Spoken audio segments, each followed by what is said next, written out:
In Jim Crow-era Virginia, finding work as an African American was difficult across the board, including for doctors. When you had black individuals becoming doctors, there was really no organization for them that would accept them, accept their membership. That'll change with the founding of the Magic City Medical Society. Co-founded by Roanoke-based doctors Isaac Burrell and James H. Roberts, the society, made up of physicians, dentists, and nurses, played a critical role in establishing a healthcare system for black people in the Appalachian region. It really gave an opportunity for the medical practice being conducted within the African American community, a professional organization to which they could belong and receive training and have conferences and that kind of thing. The society changed the course of medical history in Southwest Virginia forever, giving more people the chance to live out their dreams of helping others. So you could have that brotherhood, that sisterhood, and that encouraged you to complete your program, and then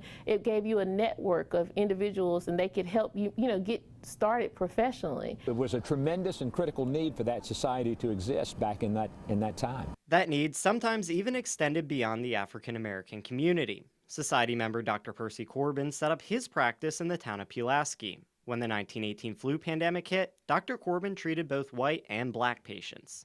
The society also meant hospitals could be established to serve the black community, including Burrell Memorial Hospital and Dr. Dana Baldwin's St. Mary's Hospital. He was able, through that society, to attract other doctors to come to the area. And these were not just any doctors. These were doctors and pharmacists that were sought out in the nation. Before these hospitals, doctors would regularly make house calls or serve patients out of their own homes. Black people would frequently have to make journeys of hundreds of miles just to find a hospital that would admit them. It meant access to good medical care. It meant having hospitals and facilities that you could go to and be properly treated. Members of the society were also leaders in their communities, fighting for equal rights beyond just medicine.